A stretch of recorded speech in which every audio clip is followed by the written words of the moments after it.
नमस्कार, मैं हूं शुभे और आप देख रहे हैं न्यूज वन नेशन।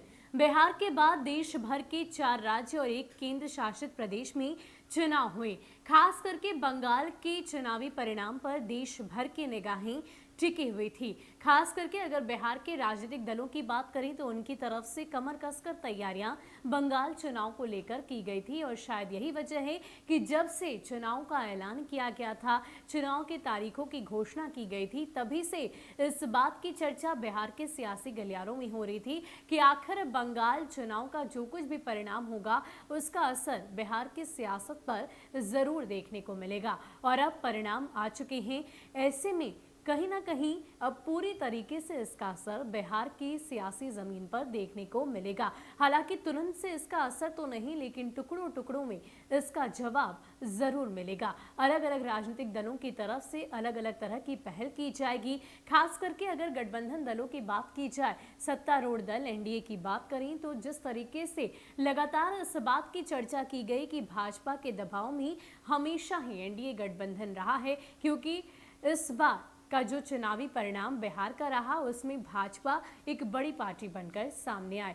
ऐसे में कहीं ना कहीं मुख्यमंत्री नीतीश कुमार ने इस बात की भी चर्चा की थी कि वो मुख्यमंत्री नहीं बनना चाहते थे। दबाव में वो मुख्यमंत्री का पद उन्होंने 7वीं बार हासिल किया। इसके अलावा बिहार की सियासत में और क्या कुछ बदला सा बंगाल के चुनावी परिणाम से दिखाई देगा, जानिए इस पूरी रिपोर्ट में। सबसे पहले अगर तेजस्वी यादव की बात करें तो विपक्ष भी बंगाल के चुनाव परिणाम का इंतजार ही कर रहा था। मुख्य विपक्षी दल राजद वहां चुनाव नहीं लड़ रहा था। इसकी ताकत तृणमूल कांग्रेस के पक्ष में लगी थी। तेजस्वी यादव ने टीएमसी के पक्ष में चुनावी सभाओं को संबोधित किया। राजद ने मान लिया था कि बंगाल में भाजपा की हार में ही उसकी जीत है। इस हिसाब से राजद अपनी जीत महसूस कर सकता है। राजद सुप्रीमो लालू प्रसाद यादव बाहर आ गए हैं। तुरंत में लालू प्रसाद कुछ नहीं करने जा रहे हैं, लेकिन बंगाल में अपेक्षित कामयाबी न मिलने के चलते भाजपा पर जो मनोवैज्ञानिक दबाव बन रहा है उससे लालू प्रसाद की मौजूदगी बढ़ाएगा ही। क्या इन दोनों कारणों से बिहार की सत्ता में कोई बदलाव होगा? फिलहाल यह संभावना नजर नहीं आ रही। हाँ, परिणाम स्वरूप सत्तारूढ़ दल को अधिक सतर्क रहने की सलाह दी जा रही है, क्योंकि लालू यादव राजनीति के मास्टरमाइंड हैं और ऐसे में कहीं ना कहीं वो कुछ ऐसा कर जाएंगे जिससे कि बिहार की सियासत डोल जाए। एक असर एनडीए के छोटे सहयोगी दल यानी कि हिंदुस्तानी आवाम मोर्चा और विकासशील इंसान पार्टी पर पड़ेगा। दोनों के 4 विधायक हैं। सरकार इनके 8 विधायकों पर निर्भर है। संयोग से दोनों दलों के नेतृत्व की प्रतिबद्धता भ्रमणशील रही है। इन दोनों दुखी भी चल रहे हैं। दोनों दलों को कैबिनेट में अधिक जगह चाहिए। विकासशील इंसान पार्टी के अध्यक्ष मुकेश सहनी का दर्द है कि उन्हें विधान परिषद की छोटी अवधि वाली सीट दी गई। मोर्चा अध्यक्ष जीतन राम मांझी की पीड़ा है कि आश्वासन के बाद भी उन्हें परिषद में कोई सीट नहीं दी गई। बंगाल का परिणाम दोनों को सौदेबाजी का नया अवसर दे सकता है।